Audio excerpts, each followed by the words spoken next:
మన తండ్రి అయిన దేవుని నుండి ప్రభు అయిన యేసు క్రీస్తు నుండి కృపయు సమాధానములు మీకు కలుగునుగాక. ఆమేన్. దయచేసి కూర్చుందామండి. దేవుని నామమునకు మహిమ కలుగునుగాక. దేవునికి స్తోత్రం. దేవుని యొక్క ఉచితమైనటువంటి కృపను బట్టి మనమందరమును కూడా దేవుని యొక్క సన్నిధిలో కూడుకొని ఈ విధముగా దేవుని యొక్క నామమును మహిమపరిచి గణపరిచి ఆరాధించి స్తుతించటానికి ఈ త్రిత్వము తరువాతి 7వ ఆదివారములో దేవుడు మనల్ని ప్రవేశపెట్టి ఆయన నామమును మహిమపరిచి గణపరిచి ఆరాధించేటువంటి గొప్ప భాగ్యమును మనకు అనుగ్రహించిన విధానమును బట్టి మనమందరమును కూడా దేవునికి కృతజ్ఞతాస్తుతులు చెల్లించవలసిన వారమై ఉన్నామని మీకు తెలియచేస్తూ నన్ను ఇక్కడ నిలువబెట్టిన త్రియేక దేవునికి ముందుగా వందనాలు చెల్లిస్తూ కూడి వచ్చిన మీ అందరికీ, సంఘానికి, పెద్దలకు, సెక్రటరీ గారికి వందనాలు తెలియజేస్తా ఉన్నాను. ప్రియులారా, మరి త్రిత్వము తరువాతి 7వ ఆదివారములోను అలాగే ఈ ఆగస్టు మాసములో మొట్టమొదటి ఆదివారములో దేవుడు మనల్ని ప్రవేశపెట్టినటువంటి విధానమును బట్టి మనము దేవునికి కృతజ్ఞతలు చెల్లించవలసిన వారమై ఉన్నామని మీకు తెలియచేస్తూ ఉన్నాను. మరి త్రిత్వము తరువాత 7వ ఆదివారములో చదవబడినటువంటి పరిశుద్ధ లేఖన భాగములను బట్టి ఏర్పాటు చేయబడిన అంశము లేక మనము ధ్యానం చేయబోయే అంశము ఏంటి అని అంటే, ఈరోజు మన అంశం ఏంటి చెప్పండి? మన అంశం తెలుసా ఎవరికన్నా? చాలామందికి తెలియట్లేదు. మీలో చాలా తక్కువ మంది నెంబర్లు మాత్రమే సెయింట్ పాల్స్ లూథరన్ సంఘ గ్రూపులో ఉన్నాయి. చాలామంది నెంబర్లు ఆ సెయింట్ పాల్స్ లూథరన్ సంఘ గ్రూపులో లేవు. కాబట్టి గ్రూపులో ఎవరైతే యాడ్ అవ్వాలనుకుంటున్నారో నాకు తెలియచేస్తే మరి ఖచ్చితంగా మీ నెంబర్లన్నీ కూడా ఆ గ్రూపులో యాడ్ చేయడం జరుగుతుంది. మరి సంఘములో జరుగుతూ ఉన్నటువంటి ఆ కార్యక్రమాలు ఏవైతే ఉన్నాయో గ్రూపులో పెడుతున్నాం కనుక ఆ డేటు, ఆ సమయము, ఆ అంశము అవన్నీ కూడా మీకు అర్థమవుతాయి. కాబట్టి అందరూ కూడా మరి 2-3 గ్రూపులు ఉన్నాయేమో నాకు తెలియదు, కానీ ఎవరికి వాళ్ళే గ్రూపులు డివైజులుగా గ్రూపులు ఉన్నాయి. కానీ మరి సెయింట్ పాల్ లూథరన్ సంఘం గ్రూప్ ఒకటి రన్ అవుతూ ఉంది. ఆ గ్రూపులో ఎవరైతే మీ పేరు, మీ నెంబర్లు లేవో మరి యాడ్ చేయించుకోవాలని మీకు మనవి చేస్తున్నప్పుడు ఎప్పటికప్పుడే నోటిఫికేషన్స్ మీకు రావడం జరుగుతుంది. మీరు తెలుసుకుంటారని ఈ విషయాన్ని మీకు తెలియచేస్తూ ఉన్నాను. ప్రియులారా, ఈరోజు మన యొక్క అంశం ఏంటి అని అంటే, యేసు యొద్ద ఉంటే, యేసు యొద్ద ఉంటే అనేటువంటి అంశమును గురించి దేవుని యొక్క వాక్యమును చదవబడిన లేఖన భాగములను బట్టి మనము ఆలోచన చేసుకుందాం. ప్రియమైనటువంటి దేవుని బిడ్డలారా, చూడండి, ప్రస్తుత దినములలో మనము ఆలోచన చేస్తే యేసుతో కానీ యేసు యొద్ద కానీ గడపడానికి ఆ సమయము కుదరనటువంటి పరిస్థితులను మనము చూస్తూ ఉంటూ ఉన్నాం. చాలామంది మరి దేవునితో గడపడానికి లేక దేవుని యొద్ద, దేవుని సన్నిధిలో గడపడానికి సమయము లేదు అనేటువంటి సాకులు నేటి దినాల్లో చాలామంది చెప్పుచూ ఉన్నారు. ప్రియమైనటువంటి దేవుని బిడ్డలారు, ఎవరినైనా ఈరోజు నువ్వు ప్రార్థనకు రాలేదే, ఈరోజు ప్రార్థన జరిగింది కదా అని అడుగుతూ ఉంటే ఏం చెప్తున్నారు అని అంటే, చెప్పే సమాధానం ఒకటే, ఖాళీ లేదు, టైము లేదు. ఇదే మాటలు చాలామంది సాకుగా చెబుతూ ఉన్నారు. ప్రియమైనటువంటి దేవుని బిడ్డలారు, ఇలాగా మనం ఆలోచన చేస్తే పూర్వపు దినముల పరిస్థితులను, ఇప్పటి పరిస్థితులను కూడా మనం పరిశీలన చేస్తే పూర్వపు దినము కంటే ఇప్పటి పరిస్థితులు చాలా అనుకూలంగా మనుషులకు ఉన్నాయి. పూర్వకాలములో ఎటువంటి అనుకూలమైనటువంటి పరిస్థితులు ఉండేవి కావు. ప్రియమైనటువంటి దేవుని బిడ్డలారు, ఎందుకంటే నేటి దినాలలో కాలము అభివృద్ధి చెందింది కదా, కాబట్టి ఎన్నో రకాలైనటువంటి గృహోపకరణాలు మనుషులు సమకూర్చుకున్నారు. ఈ రోజుల్లో టైం టు టైం పనిచేసేటువంటి వస్తువులు కూడా వచ్చేసినాయి. మనుషులకు పని తగ్గించి ఏమండి యంత్రాలు పనిచేస్తున్నటువంటి పరిస్థితి వచ్చింది. అందరి ఇళ్లలో వాషింగ్ మెషిన్లు ఉన్నాయి, కుక్కర్లు ఉన్నాయి, గ్యాస్ స్టవ్లు ఉన్నాయి. అవునా? వాళ్ళకి కావలసిన వస్తువులన్నీ కూడా, గృహోపకరణాలు అన్నీ కూడా ప్రతి వారు కూడా సమకూర్చుకున్నారు. ప్రియమైనటువంటి దేవుని బిడ్డలారా, పూర్వదినములలో ఇటువంటి పరిస్థితులు ఉండేవి కాదు. తెల్లవారుజామున లేచి నెత్తి మీద బట్టలు పెట్టుకుని కాలువలోకి వెళ్ళి ఉతుక్కుని, అవునా, చీకటి ఇంకా ఉండగానే బట్టలు నారేసేసుకుని ఇంకా ఆ వెంటనే వంట పని మొదలు పెట్టుకుని వంట చేసేసుకుని ఆ తర్వాత త్వరపడి స్నానం చేసి త్వరగా రెడీ అయ్యి ఎక్కడికి వచ్చేటువంటి వారు? దేవుని యొక్క సన్నిధికి వచ్చేటువంటి వారు, దేవుని యొద్ద సమయాన్ని గడిపేవారు. ప్రియ దేవుని బిడ్డలారు, కానీ నేటి దినాలలో చూడండి, అటువంటి శ్రమపడే పరిస్థితులు లేవు. ఇప్పుడు మీరు అన్నం వండాలి అని అంటే ఇదివరకు పరిస్థితులు ఎలా ఉండే ఆ పొల్లలు పెట్టి ఆ పొయ్యిలో, అవునా, వెలగకపోతే ఆ గొట్టాలు పెట్టి ఉఫ్ అని ఊదుకుంటూ కళ్ళల్లోకి ఏమండి పొగ వెళ్ళిపోతూ, ఏమండి ఎంత ఇబ్బంది పడినా ఎంత ఆలస్యమైన సమయానికి ఎక్కడికి వచ్చేసేవారు అని అంటే దేవాలయానికి ఖచ్చితంగా వచ్చేసేవారు. కానీ ఇప్పుడు అలా లేదు. గ్యాస్ వెలిగించడం, లైట్తో వెలిగించడం, అక్కడ గ్యాస్ పెట్టి పని చూసుకుంటాం, గ్యాస్ మీద మిగిలిన పనులన్నీ అన్నీ వాషింగ్ మెషిన్లో వేసేసుకుంటాం, ఇవన్నీ ఉన్నాయి. అయినా కానీ ప్రార్థనకి చాలామంది రాలేకపోతున్నారు, ఆలస్యంగా వస్తున్నారు.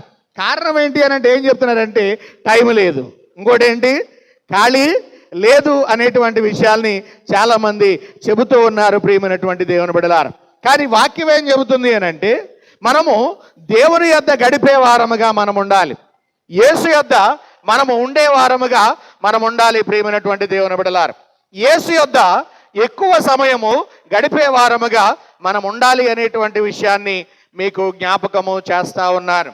కనుక ప్రియమైనటువంటి దేవుని బిడ్డలారా, యేసుతో గడిపితే గనక, యేసు యొద్ద ఉంటే గనక మనకేమి ప్రయోజనం కలుగుతుంది అనేటువంటి విషయాల్ని ఈరోజు మనము దేవుని యొక్క వాక్యములో నుండి, పరిశుద్ధ లేఖన భాగములను బట్టి మనము ఆలోచన చేద్దాం. ప్రియ దేవుని బిడ్డలారా, ఈరోజు మనం చదువుకున్నటువంటి సువార్త పాఠములో అక్కడ మనము ఆలోచన చేస్తే ఈ సువార్త పాఠములో యేసయ్య యొక్క అధికారం మనకు కనబడుతుంది, యేసయ్య యొక్క కనికరం మనకి కనబడుతుంది, మరియు యేసు ప్రభు యొక్క సేవా నాయకత్వం మీద ఎటువంటి దృష్టి ఆయన పెట్టాడో మనకి కనబడుతుంది. ప్రియమైనటువంటి దేవుని బిడ్డలారా, చూడండి, మనము యేసయ్యను గనక మనం ఆలోచన చేస్తే ఆయన యొక్క కనికరాన్ని ఈరోజు మనము సువార్త పాఠములో చూస్తూ ఉంటాం. ప్రియమైనటువంటి దేవుని బిడ్డలారా, అంటే మనము యేసు యొద్ద ఉంటే ఆయన మన ఎడల శ్రద్ధ వహిస్తాడు, ఆయన మనకు సహాయం చేస్తాడు, ఆయన మనలను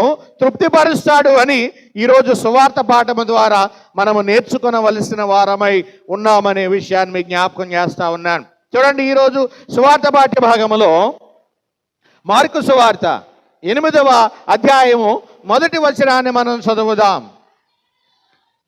ఆ దినములలో మరి ఒకసారి బహుజనులు కూడిరాగా వారికి తిననేమియు లేనందున యేసు తన శిష్యులను తన యొద్దకు పిలిచి, జనులు నేటికి 3 దినముల నుండి నా యొద్ద ఉన్నారు, వారికి తిననేమియు లేనందున నేను వారి మీద కనికరపడుచున్నాను అని అంటా ఉన్నాడు.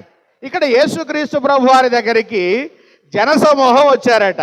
యేసు ప్రభు దగ్గరికి జనసమూహం వచ్చారు. ఎప్పుడు వచ్చారు అని రాయబడింది? మరి ఒకసారి అని రాయబడింది. మరి ఒకసారి అని అంటే అంతకుముందు ఇంకొకసారి వచ్చారు. ప్రియమైనటువంటి దేవుని బిడ్డలారా, ఇప్పుడు యేసుక్రీస్తు ప్రభు వారిని చాలామంది ఏం చేస్తూ ఉన్నారు అని అంటే ఆయన ఎక్కడ ఉన్నాడో తెలుసుకొని గుంపులుగా వెళ్ళి ఆయనను వెంబడిస్తూ ఉండేటువంటి వారు. ప్రియమైనటువంటి దేవుని బిడ్డలారా, ఇలాగా మనం ఎందుకు ఆయన్ని వెంబడిస్తున్నారు వీరు అని కనుక మనం ఆలోచన చేస్తే, ఆనాటి దినాలలో యేసుని వెంబడించేటువంటి వారిని 5 గుంపులుగా విభజించారు. ఎన్ని గుంపులు? 5 గుంపులుగా విభజించారు. 5 గుంపుల్లో మొదటి గుంపు ఏది అని అంటే, యేసుని వెంబడిస్తే వంట చేసుకునే పని లేదు, ఎక్కడ ఆకలైతే ఆయన అక్కడే రొట్టె పెట్టేస్తున్నాడు, చేపలు దొరుకుతున్నాయని కొంతమంది ఆయనను వెంబడించేటువంటి వారు. ప్రియమైనటువంటి దేవుని బిడ్డలారా, మీరు అనొచ్చు, ఇలా ఎవరు చేశారండి అని మీరు ఆలోచన చేయొచ్చు, ప్రశ్న మీ మనసులో ఉండొచ్చు. అలా ఎవరు చేశారు అని అంటే చూడండి, యోహాను సువార్త ఇంటికి వెళ్ళిన తర్వాత చదవండి. 6వ అధ్యాయాన్ని గనక మనం చదివితే యేసుక్రీస్తు ప్రభువారు ఏమండి శిష్యులతో అన్నటువంటి మాట, అప్పటికి 82 మంది శిష్యులు ఉన్నారు ఆయనకి. అప్పుడు అన్నటువంటి మాట, మీరు సూచనలు చూడడానికి నా దగ్గరికి రావట్లేదు, మీరు రొట్టెలు తిని తృప్తి పొందటం వలన నా దగ్గరికి వస్తున్నారు అని ఆయన అన్నాడు. అప్పటి నుండి అనేకులు వెనుక తీసి ఆయనను వెంబడించలేదు అని వాక్యములో మనము చూస్తా ఉన్నాం. ప్రియ దేవుని బిడ్డలారా, అంటే వీళ్ళు ఎవరు అని అంటే శరీరానుసారులు. ఎవరు వీళ్ళు అంటే యేసు ప్రభువుని వెంబడించే గుంపులో మొదటి గుంపు ఎటువంటిది? శరీరానుసారముగా జీవించేవారు. ఇక రెండవదిగా మనం ఆలోచన చేస్తే, అంటే వీళ్ళ శరీరానుసారులు ఎలా ఉంటారు అని అంటే ఎప్పుడు ఏమి తిందుమా ఏమి త్రాగుదమా అని ఆలోచిస్తూ ఉంటారు. ప్రియ దేవుని బిడ్డలారా, అటువంటి గుంపు ఒకటి యేసు ప్రభువారిని వెంబడిస్తుందట. ఇక రెండవదిగా చూస్తే యేసు ప్రభువారిని వెంబడిస్తే వారికి ఉన్నటువంటి రోగాలు, ఈ జబ్బులన్నీ కూడా నయమైపోతాయి అని మరికొంతమంది గుంపుగా ఆయన్ని వెంబడిస్తూ ఉండేటువంటి వారు. వీళ్ళే గుంపు అని అంటే వ్యాధిగ్రస్తుల గుంపు. ప్రియమైనటువంటి దేవుని బిడ్డలారా, ఇక మూడవదిగా మనము చూస్తే యేసుక్రీస్తు ప్రభువారిని ఎందుకు వెంబడిస్తున్నారు మరొక గుంపు అని అంటే, మూడవ గుంపు వాళ్ళెవరు అని అంటే అద్భుతాలు, సూచక క్రియలు, ఆశ్చర్యకార్యాలు చూడడానికి మాత్రమే ఆయన్ని వెంబడించేటువంటి వారు. ప్రియమైనటువంటి దేవుని బిడ్డలారా, వీళ్ళెవరు అని అంటే గ్రీసు దేశస్థులు. వీళ్ళెవరు? గ్రీసు దేశస్థులు. ప్రియ దేవుని బిడ్డలారా, ఇక నాలుగవదిగా మనము చూస్తే యేసుప్రభు వారిని వెంబడించే గుంపు, నాలుగో గుంపు ఏంటంటే యేసుప్రభు వారు చెప్పే బోధలో తప్పులు వెతకడానికి, తప్పులు పట్టుకోవడానికి వెంబడించేటువంటి గ్రూపు వారు ఉన్నారు. వీళ్ళెవరు అని అంటే శాస్త్రులను, పరిసయ్యులు, సద్దూకయ్యులు, మత పెద్దలు. ప్రియమైనటువంటి దేవుని బిడ్డలారా, కనుక వీళ్ళేం చేస్తున్నారు అని అంటే ఆయనను వెంబడిస్తున్నారు నాలుగవదిగా. ఇక ఐదవ గుంపు ఉంది. ఈ ఐదవ గుంపు ఎవరు అని అంటే వారు నిజమైనటువంటి ఆధ్యాత్మిక ఆకలి దప్పులు కలిగినటువంటి వారు. నిజమైన ఆధ్యాత్మిక ఆకలి దప్పులు కలిగిన వారు అంటే కేవలం ఆత్మీయమైన ఆహారము కొరకు మాత్రమే ఆయనను వెంబడించేటువంటి వారు. ప్రియ దేవుని బిడ్డలారా, ఇక్కడ 5 గ్రూపులను మీకు చెప్పాను నేను. ఒకటి శరీరానుసారుల గ్రూపు, రెండవది వ్యాధిగ్రస్తుల గ్రూపు, మూడవది గ్రీసు దేశస్తుల గ్రూపు, నాలుగవది శాస్త్రులు, పరిసయ్యుల గ్రూపు, ఐదవది ఆత్మానుసారుల గ్రూపు. ప్రియమైనటువంటి దేవుని బిడ్డలారా, ఈ గ్రూపులలో 5 గ్రూపుల గురించి మనం విన్నాం. ఈ 5 గ్రూపుల్లో ఏ గ్రూపులో నీవు ఉన్నావు ఒకసారి ఆలోచన చేసుకో, నీకు అర్థమవుతుంది ఏ గ్రూపులో నీవు ఉన్నావు. ఇక్కడ యేసు ప్రభు దగ్గరికి ఇప్పుడు వచ్చినటువంటి గ్రూప్ ఎటువంటిది అని అంటే, మరి ఒకసారి చదువుదాం మరన్నమాట. ఆ దినములలో మరి ఒకసారి బహుజనులు కూడిరాగా అన్నాడు. అంటే మరి అంటే ఈ జనులు ఎవరు అని అంటే కేవలం ఆత్మీయమైనటువంటి ఆహారము కోసం మాత్రమే ఆయన దగ్గరకు వచ్చే, అంటే కేవలం వాక్యం కోసం మాత్రమే ఆయన దగ్గరికి వచ్చేటువంటి గ్రూపు. ప్రియమైనటువంటి దేవుని బిడ్డలారా, ఇప్పుడు అక్కడ రాయబడిన మాట యేసుప్రభు వారు ఏమనంటే మరి ఒకసారి, మార్క్ గారు రాస్తూ అంటున్నాడు, మరి ఒకసారి బహుజనులు ఆయన దగ్గరికి వచ్చారు అని రాయబడింది. మరి ఒకసారి అన్నాడు అని అంటే అంతకు ముందు సారి ఒకసారి వచ్చారు. అది ఎప్పుడు అని గనక మనం ఆలోచన చేస్తే చూద్దాం. చూడండి, మార్కు సువార్తలో 6వ అధ్యాయములో 34వ వచనాన్ని మనం చదువుదాం. ఆ గొప్ప జనసమూహము చూడు, గనుక యేసు వచ్చి ఆ గొప్ప జనసమూహమును చూచి వారు కాపరలేని గొర్రెల వలె ఉన్నందున వారి మీద కనికరపడి వారికి అనేక సంగతులను బోధింపసాగెను. వచ్చి ఇది అరణ్య ప్రదేశము, చాలా పొద్దుపోయింది. అమ్మా, చుట్టుపక్కల ప్రదేశములకును గ్రామములకును వారు వెళ్ళి భోజనములకు ఏమైనా కొనుక్కునుటకు వారిని పంపివేయమని చెప్పిరి. అందుకైనా మీరే వారికి భోజనం పెట్టండి. అప్పుడు శిష్యులు అన్నారు, ఇది అరణ్య ప్రదేశం, అవునా? నా వైపు చూడండి. ఇప్పుడు ఇది అరణ్య ప్రదేశం. ఇక్కడ ఇంతమందికి, ఇన్ని వేల మందికి భోజనం పెట్టాలి అని అంటే అది అయ్యే పని కాదు అన్నటువంటి పరిస్థితుల్లో అప్పుడు ఆయన అన్నాడు, మీ దగ్గర ఎవరి దగ్గర అయినా ఏమైనా ఉన్నాయేమో చూడండి అని అంటే వెదగ్గా ఇంటికి వెళ్ళిన తర్వాత చదవండి, ఇప్పుడు వద్దు, తీరిగ్గా వెదగ్గా ఒక చిన్నవాని దగ్గర 5 రొట్టెలను 2 చిన్న చేపలు ఉన్నాయి అని చెప్పారు. అక్కడ ఈ సువార్తలో ఉండకపోవచ్చు, మిగిలిన 3 సువార్తలు ఇంటికి వెళ్ళిన తర్వాత చదవండి, ఉంటాయి. కాబట్టి చిన్నవాని దగ్గర 5 రొట్టెలను 2 చిన్న చేపలు ఉన్నాయి అని అంటే ఆ 5 రొట్టెలు 2 చిన్న చేపలు నా దగ్గరికి తీసుకురమ్మని ఆయన ప్రార్థన చేసి విరవటం ప్రారంభించాడు. అవి వస్తూనే ఉన్నాయి. అవి అందరికీ కూడా 50 మంది చొప్పున 100 మంది చొప్పున పంక్తులుగా వారిని కూర్చోబెట్టి వారికి పెట్టమని యేసు ప్రభువు చెప్పాడు. వారందరూ కూడా పెట్టారు. వారందరూ కూర్చోబెట్టి వారందరికీ భోజనం పెట్టారు. మొక్కలు మిగిలిపోయినాయి అంటే ఇంకా ఎన్ని 12 గంపల మొక్కలు మిగిలిపోయినాయి. ఇంచుమించు ఎంతమంది తిన్నారు అని అక్కడ రాయబడింది అని అంటే 5,000 మంది పురుషులు అక్కడ తిన్నారు అనేటువంటి విషయాన్ని మనం అక్కడ చూస్తున్నాం. ఇది మొదటిసారి జరిగింది ప్రియ దేవుని బిడ్డలారా. రెండవసారి కూడా అలాగే జరిగింది ప్రియ దేవుని బిడ్డలారా. రెండవసారి కనుక మనం చూస్తే 8వ అధ్యాయములో మొదటి వచనం, ఆ దినములలో మరి ఒకసారి బహుజనులు కూడి రాగా వారికి తిననేమీ లేనందున యేసు తన శిష్యులను తన యొద్దకు పిలిచి, జనులు నేటికి 3 దినముల నుండి నా యొద్దనున్నారు, వారికి తిననేమీ లేనందున నేను వారి మీద కనికరపడుచున్నాను. అంటే యేసు ప్రభు వారి దగ్గరకు వచ్చి ఎన్ని రోజులైంది వాళ్ళు? యేసు ప్రభు దగ్గరకు వచ్చి ఎన్ని రోజులైంది? 3 రోజులు అయిపోయిందండి. అంతకుముందు కూడా అలాగే జరిగింది, ఇప్పుడు కూడా అలాగే జరుగుతుంది. యేసు ప్రభు వారి దగ్గరకు వచ్చి ఎన్ని రోజులు అయిపోయిందంట? 3 రోజులు అయిపోయింది. ఈ 3 రోజులు అయిపోయింది.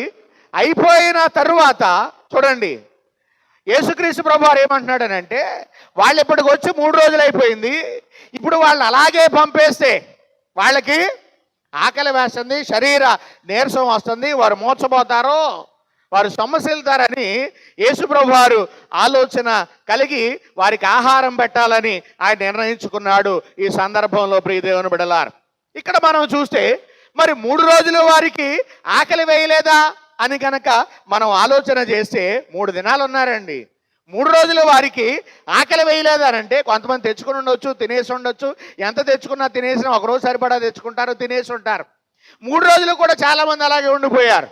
ఎందుకు మరి వాళ్ళకి ఆకలి వేయలేదా అని మనం ఆలోచన చేస్తే అసలు యేసు దగ్గరికి వస్తే ఎలా ఉంటుంది అనేటువంటి విషయాలు ఈరోజు కొన్ని మనం క్లుప్తంగా ధ్యానం చేద్దాం. ఇప్పుడు వారు ఎక్కడున్నారు? జీవాహారమునిచ్చే యేసునొద్ద వారు ఉన్నారు. వాక్యం ఏం చెబుతుంది అంటే, మనుష్యుడు రొట్టె వలన మాత్రమే కాదు కానీ దేవుని నోట నుంచి వచ్చు ప్రతి మాట వలన మనిషి జీవిస్తాడు అని దేవుని యొక్క వాక్యం సెలవిస్తుంది. పిల్లలు వింటున్నారా? వెనకాల మాట్లాడుకుంటున్నారు, ఇక్కడ వాక్యం చెబుతూ ఉంటే వాక్యాన్ని వినడానికి ప్రయత్నం చేయండి.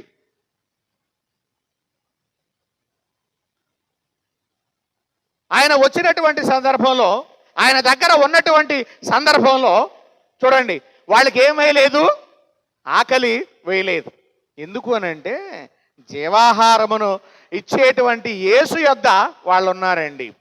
మనుషుడు రొట్టె వలన మాత్రము కాదు కానీ దేవుని నోట నుంచి వచ్చు ప్రతి మాట వలన మనిషి ఏం చేస్తాడంటున్నాడు?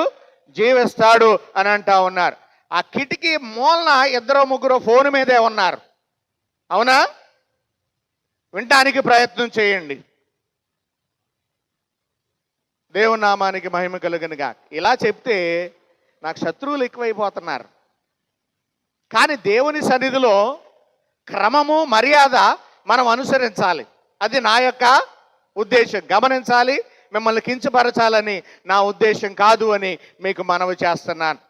ఇంత చక్కటి వాక్యం ప్రకటించబడుతూ ఉంటే వాక్యాన్ని విని మన జీవితాల్ని మనము సరిచేసుకోవలసిన వారమై ఉండి దేవుని సన్నిధిలో ఉండి కూడా లోక సంబంధమైన వాటిని చేస్తున్నాము అని అంటే దానికన్నా దౌర్భాగ్యం మరొకటి ఉండదు. ప్రియమైనటువంటి దేవుని బిడ్డలారా, కనుక జీవము కలిగినటువంటి దేవుని మాటల్ని మనం వినడానికి ప్రయత్నం చేద్దాం ప్రియ దేవుని బిడ్డలారా. కనుక ఇప్పుడు ఎవరు ఎక్కడున్నారు అని అంటే యేసునొద్ద ఉన్నారు. ఎక్కడున్నారు వారు? యేసునొద్ద ఉన్నారు. యేసునొద్ద ఉంటే ఏముంటుంది అనేటువంటి విషయాన్ని మనం ఆలోచన చేస్తే వారికి ఎందుకు ఆకలి లేదో మనకి అర్థమవుతుంది. కనుక యేసునొద్ద ఉంటే అనగా దేవుని సన్నిధిలో ఉంటే, ఆయన ఎక్కడుంటే ఆయన సన్నిధి అక్కడ ఉంటుంది.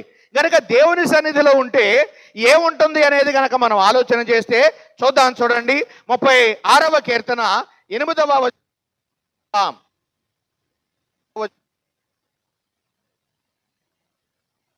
యొక్క అమ్మా సమృద్ధి వలన వారు సంతృప్తి నొందుచున్నారు. నీ ఆనంద ప్రవాహములోనిది నీవు వారికి త్రాగించుచున్నావు అని అన్నారు. అంటే యేసునొద్ద ఉంటే, యేసు సన్నిధిలో ఉంటే వారికి ఏం కలుగుతుంది చెప్పండి? సమృద్ధి ఉంటుంది. రెండవది, యేసు సన్నిధిలో ఉంటే వారికి ఏం కలుగుతుంది చెప్పండి?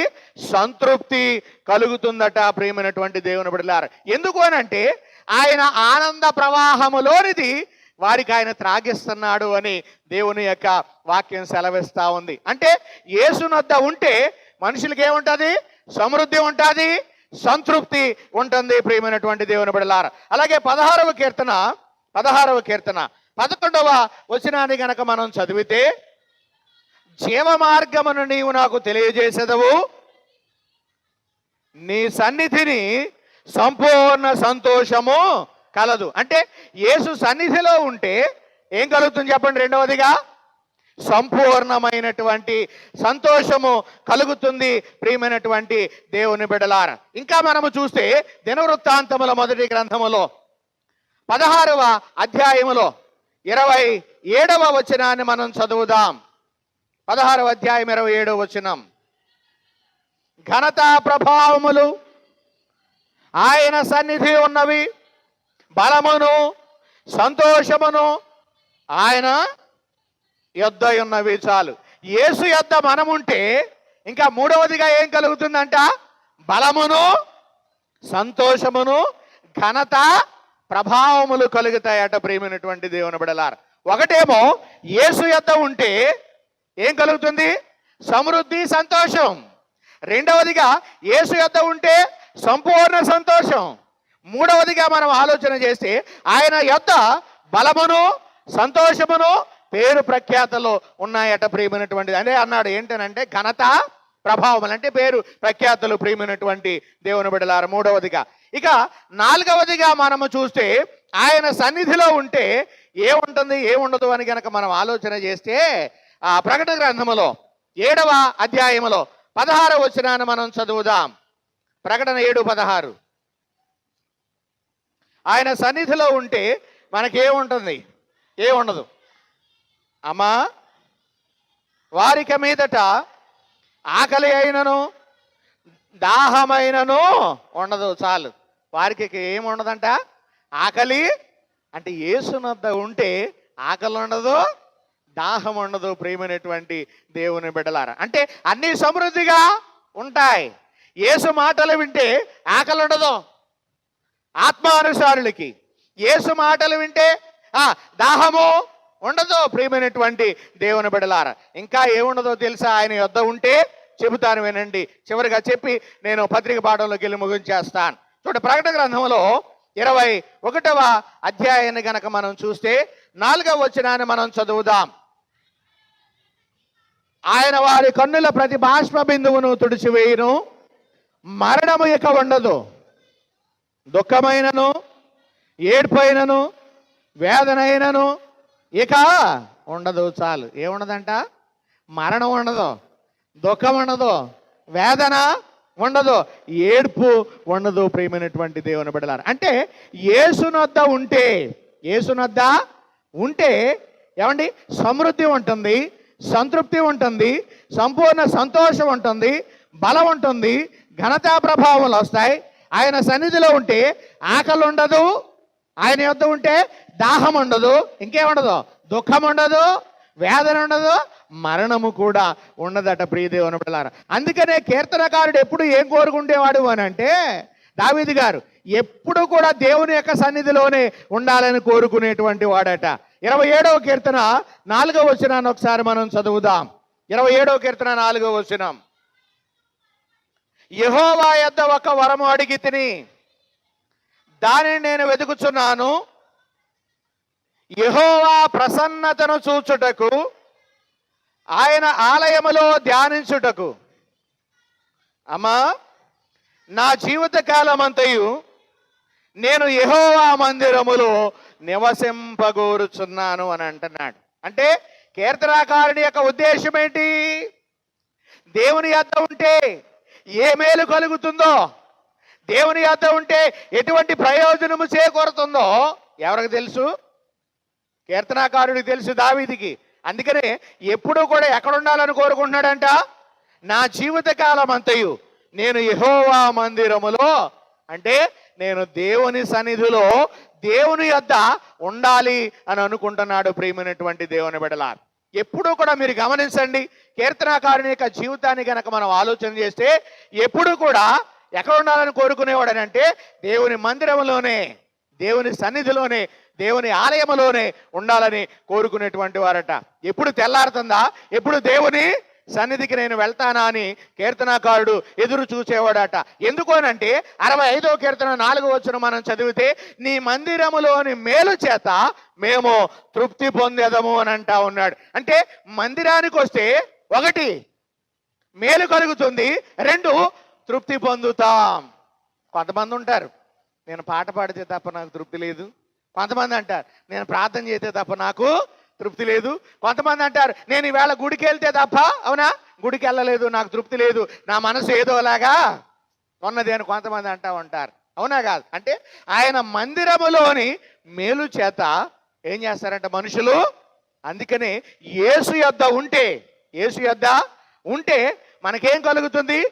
సంతృప్తి, సమృద్ధి, సంతోషం, ఘనత, ప్రభావములు, బలము కలుగుతుంది. ఆకలి దాహము ఉండదు, మరణం ఉండదు, వేదన దుఃఖం ఉండదు. ఏం కలుగుతుందంట? మేలు మరియు సంతృప్తి కలుగుతుంది. ప్రియ దేవుని బిడ్డలారా, గనుక నువ్వు యేసు యొద్ద ఉండగలుగుతున్నావా? యేసు యొద్ద నువ్వు ఉంటున్నావా? యేసు యొద్ద సమయము గడుపుతున్నావా లేదా అనేది నేటి దినములను బట్టి, మీరు వాక్యమును బట్టి మీరు ఆలోచన చేయవలసినటువంటి వారై ఉన్నారు. ప్రియ దేవుని బిడ్డలారా, ఇప్పుడు వారు యేసు యొద్ద ఉన్నారు గనుక 3 దినాలు వారికి ఏమేయలేదు? 3 దినాలు ఏమేయలేదు, ఆకలి వేయలేదండి. ఇప్పుడు యేసు ప్రభు ఏమంటున్నాడనంటే, ఇప్పుడు వాళ్ళు వెళ్ళిపోతున్నారు, ఇప్పుడు వాళ్ళు ఇంటికి వెళ్ళిపోతున్నారు కాబట్టి ఇప్పుడు వారికి ఆహారం పెట్టండి అన్నాడు. ఇదేంటిది? ఆయన దగ్గర ఉంటే ఆకలేయలేదు, ఆయన దగ్గర నుంచి వెళ్ళిపోతుంటే ఏమవుతుంది అంటే, ఇప్పుడు ఎక్కడి నుంచి యేసు యొద్ద నుండి ఎక్కడికి వెళ్ళిపోతున్నారు? బయటికి వెళ్తున్నారు గనుక ఇప్పుడు వాళ్ళకి ఏం మొదలవుద్ది? ఆకలి మొదలవుద్ది. అందుకని ఆయన ఏం చెప్పాడు అంటే, వాళ్ళకి ఆహారం పెట్టండి అని అన్నాడు. ఆహారం పెట్టండి అంటే ఎక్కడ? అరణ్యం, ఏమీ లేదు. ఎవరి దగ్గర మరలా ఏమైనా ఉన్నాయనంటే ఏం దొరికినాయి అక్కడ? ఎన్ని రొట్టెలు దొరికినాయి? 7 రొట్టెలు దొరికినాయి. మొదటిసారి భోజనం పెట్టినప్పుడేమో 5 రొట్టెలు. ఇది 2 సందర్భాల్లో జరిగింది, ఒకటేనా మనం అనుకుంటాం, కాదు. మొదటిసారి ఏమో 5 రొట్టెలు, రెండవసారి ఏమో 7 రొట్టెలు దొరికినాయి. మరికొన్ని చిన్న చేపలు దొరికినాయి. వాటిని విరిచి వడ్డించి వారికి భోజనం పెట్టాడు. ఇంచుమించు ఎంతమంది తిన్నారో? 4000 మంది. మొదటిసారి ఏమో 5000 మంది, రెండవసారి ఏమో 4000 మంది. ఎన్ని గంపలు మిగిలినాయి? 7 గంపలు మిగిలినాయి. మొదటిసారి ఏమో 12 గంపలు, రెండవసారి ఏమో 7 గంపలు మిగిలినట్లు మనం చూస్తా ఉన్నాం. అంటే ఆయన ఎన్నిసార్లు అలా చేశాడు? 2 సార్లు అలాగ చేసినట్లుగా మనము చూస్తా ఉన్నాం. ఇప్పుడు యేసు యొద్ద ఉన్నారు గనక వారికి సమృద్ధి, సంతృప్తి ఉన్నది గనక ఆకలి వేయలేదు. ఇప్పుడు యేసుని విడిచి లోకంలోనికి వెళ్తున్నారు గనక వారికి ఏమేసింది? ఆకలి వేసింది. ప్రియ దేవుని బిడ్డలారా, కనుక వారికి ఆహారమును పెట్టి ఆయన పంపించాడు. ఇందాక నేను చెప్పాను, ఆయన యొక్క సేవా నాయకత్వ లక్షణాలు అలాగుంటాయి. 1 ఆత్మీయ ఆహారాన్ని పెట్టాడు, 2 శరీర సంబంధమైన ఆహారాన్ని కూడా పెట్టాడు.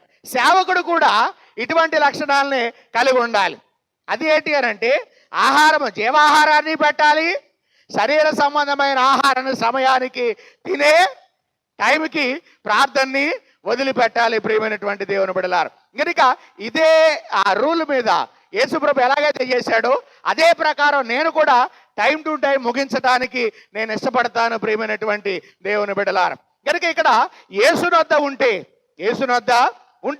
ఏముంటుంది, మనకు కలిగేటువంటి ప్రయోజనాలన్నీ మనం తెలుసుకున్నాం. గనుక యేసు దగ్గరకు వస్తే అటువంటి ప్రయోజనాలు నీకు కలుగుతాయి. గనక యేసునొద్ద ఉండి యేసు సన్నిధిలో ఉండి సమయాన్ని ఎక్కువగా గడిపే వ్యక్తిగా నీ ఉండాలి అని సువార్త పాఠ్యభాగం నేర్పిస్తా ఉంది. ఇక రెండవదిగా చూస్తే మరి పత్రిక పాఠ్యభాగం ఏమి నేర్పిస్తుందంటే ఎవరైతే యేసునొద్ద ఉంటారో వారు పరిశుద్ధులుగా ఉంటారు. కనుక ఎవరైతే పరిశుద్ధులుగా ఉంటారో వారు ఏం పొందుకుంటారంట, నిత్య జీవాన్ని పొందుకుంటారని పత్రిక పాఠం మనకు నేర్పిస్తుంది. రోమపత్రిక 6:22 చదివి మనం ముగించేద్దాం, టైం అయిపోయింది. 6:22 అమ్మా, అయినను ఇప్పుడు పాపము నుండి విమోచింపబడి దేవునికి దాసులైనందున. ఎవరు దేవునికి దాసులుగా ఉంటారు? పాపాన్ని విడిచిపెట్టిన వారు, యేసు వద్ద ఉన్నవారు దేవునికి ఎలా ఉంటారు? దాసులుగా ఉంటారు. ఇప్పుడు దేవునికి దాసులైన వారు, చదవమ్మాయి, దాసులై ఉన్నందున పరిశుద్ధత కలుగుటయే మీకు ఫలం. అంటే దేవుని దాసులైతే పరిశుద్ధులుగా మార్చబడతారు. అర్థమవుతుందా? ఇప్పుడు ఆ పరిశుద్ధత ద్వారా వచ్చే ఫలం ఏంటి? చదువు. దాని అంతము నిత్య జీవం. దేవునికి స్తోత్రం. దాని అంతం ఏంటి చెప్పండి? అంటే ఇప్పుడు పరిశుద్ధత యొక్క అంతం అంటే ఎవరైతే యేసునొద్ద ఉంటారో వారు పరిశుద్ధులుగా ఉంటారు. ఎవరైతే పరిశుద్ధులుగా ఉంటారో ఆ పరిశుద్ధత ఫలాన్ని పొందుకుంటారు. ఫలాన్ని, ఆ పరిశుద్ధత ఫలం ఏంటి అని అంటే నిత్య జీవం. ప్రియమైనటువంటి దేవుని బిడ్డలారా, ఇప్పుడు ఆ నిత్య జీవం ఇవ్వడానికి దేవాది దేవుడు ఈ లోకానికి వచ్చాడు. అందుకని యోహాను భక్తుడు వ్రాస్తూ, ఆ యోహాను వ్రాసిన మొదటి పత్రిక 5:20 ఏమంటాడంటే, దేవుని కుమారుడైన యేసుక్రీస్తునందున్న వారమై సత్యవంతుని అందున్నాము, ఆయనే నిజమైన దేవుడును నిత్య జీవమునై ఉన్నాడు అని అంటున్నాడు. అంటే ఆయన యొద్ద ఉంటే మనకేం కలుగుతుందయ్యా అని అంటే నిత్య జీవము మనకు కలుగుతుంది. కాబట్టి ప్రియమైన దేవుని బిడ్డలారా, విశ్వాసులారా, యేసునొద్ద అనగా దేవుని సన్నిధిలో దేవునికి దాసులై మనము ఉండగలుగుతున్నామా లేదా, లేకపోతే దెయ్యానికి దాసులుగా మనం ఉంటున్నామా? ఒకసారి మీరు ఆలోచన చేయాలి. దేవునికి దాసులుగా ఉంటున్నామా లేకపోతే అపవాదికి మనము దాసులుగా ఉంటున్నామా అనేది మనం ఆలోచన చేసుకోవాలి. ప్రియ దేవుని బిడ్డలారా, యేసునొద్ద గనక నువ్వు ఉంటే, యేసుతో గనక నువ్వు సమయం గడపగలిగితే నీ జీవితమును ఆయన ఆనందకరముగా మారుస్తాడు.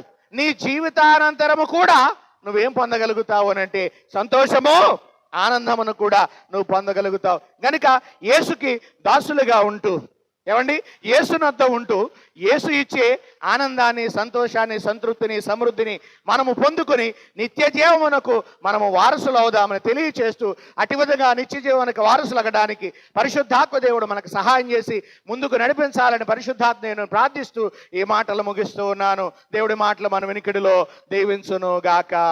ఆమేన్. సమస్త జ్ఞానమునకు మించిన దేవుని సమాధానం యేసుక్రీస్తు వలన మీ హృదయములకును హృదయ తలంపులకు కావలియుండును గాక. ఆమేన్.